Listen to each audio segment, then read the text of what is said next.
Hi my dear friends, welcome to Kavitha vlogs 111. ಹುಬ್ಳಿಗಂತೂ reach ಆಗ್ಬಿಟ್ಟೆ. Every month reach ಆಗುತ್ತೆ ನಾನು. ಏನು ಮಾಡೋದು ಇವಾಗ? ಹೋಟೆಲಲ್ಲಿ ಇದ್ದೀನಿ. ಹೋಟೆಲಿಂದ ಸ್ಟೋರ್ಗೆ ಹೋಗಬೇಕು, ಸ್ಟೋರ್ ವಿಸಿಟ್ ಮಾಡಬೇಕು, ಹುಡುಗಿರ ಜೊತೆ ಮಾತಾಡಬೇಕು, ಹುಡುಗಿರನ್ನ ಮೀಟ್ ಮಾಡಬೇಕು, ಟ್ರೈನಿಂಗ್ ಕೊಡಬೇಕು, ಪ್ರಾಡಕ್ಟ್ ನಾಲೆಜ್ ಟ್ರೈನಿಂಗ್ ಕೊಡಬೇಕು. ಅದ್ರ ಜೊತೆ ಅವ್ರಿಗೆ ಸ್ವಲ್ಪ ಸೇಲ್ಸ್ ಬಗ್ಗೆ ಮೋಟಿವೇಶನ್ ಕೊಡಬೇಕು. ಸೇಲ್ ಮಾಡೋದಕ್ಕೆ ಎವ್ರಿ ಮಂತ್ ಟಾರ್ಗೆಟ್ ಇರುತ್ತೆ. ಅವ್ರು ಟಾರ್ಗೆಟ್ ಅಚೀವ್ ಮಾಡೋ ಥರ ನಾನು ಅವ್ರಿಗೆ ಮೋಟಿವೇಟ್ ಮಾಡ್ತಾ ಇರಬೇಕು. ಓಕೆ, ನಾನು ಏನೇನು ಕೆಲಸ ಮಾಡ್ತೀನಿ ಅದನ್ನು ನಾನು ವ್ಲಾಗ್ಸ್ ಮುಖಾಂತರ ಅಪ್ಲೋಡ್ ಮಾಡ್ತಾ ಇದ್ದೀನಿ. ದಯವಿಟ್ಟು ಎಲ್ಲರೂ ಲೈಕ್ ಮಾಡಿ, ಕಮೆಂಟ್ ಮಾಡೋದನ್ನು ಮರ್ತೋಗ್ಬೇಡಿ. ಸೊ ಟ್ರೈನಲ್ಲಂತೂ ಬಂದೆ. ಆಲ್ರೆಡಿ ಪಾರ್ಟ್ 1 ಡೇ 1 ಹುಬ್ಳಿ ಹೆಂಗೆ ರೀಚ್ ಆದೆ ಅಂತ ಹೇಳ್ಬಿಟ್ಟು, ಹುಬ್ಳಿ ಟ್ರಾವೆಲ್ ಅಂತ ಹೇಳ್ಬಿಟ್ಟು ಆಲ್ರೆಡಿ ಒಂದು ವಿಡಿಯೋ ಅಪ್ಲೋಡ್ ಮಾಡಿದ್ದೀನಿ.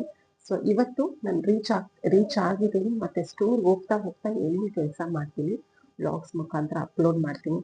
ಬನ್ನಿ ಎಲ್ಲರೂ ನನ್ನ ಜೊತೆ. ನೀವು ಹುಬ್ಳಿನಲ್ಲಿ ನಾನು ಏನೇನು ಮಾಡ್ತೀನಿ ನೀವು ನೋಡಿ. ಎಲ್ಲರೂ ದಯವಿಟ್ಟು ಲೈಕ್ ಮಾಡೋದನ್ನು ಮರ್ತೋಗ್ಬೇಡಿ. ನಿಮ್ಮ ಫ್ಯಾಮಿಲಿ ಫ್ರೆಂಡ್ಸ್ ಯಾರ್ಯಾರು ಇದ್ದಾರೆ ಎಲ್ಲರಿಗೂ ನನ್ನ ಚಾನಲ್ನ ಸಬ್ಸ್ಕ್ರೈಬ್ ಮಾಡಿಸಿ. Thank you so much. ಕೃತಜ್ಞತೆಗಳು ಯಾರ್ಯಾರು ನನ್ನ ಚಾನಲ್ನ ಸಬ್ಸ್ಕ್ರೈಬ್ ಮಾಡಿದ್ದೀರಾ ಅಂತ ಹೇಳ್ತಾ, ಪ್ಲೀಸ್ ಫಾಲೋ ಮೈ ಚಾನಲ್ ಅಂತ ಹೇಳ್ತಾ, ಥ್ಯಾಂಕ್ ಯು ಸೋ ಮಚ್.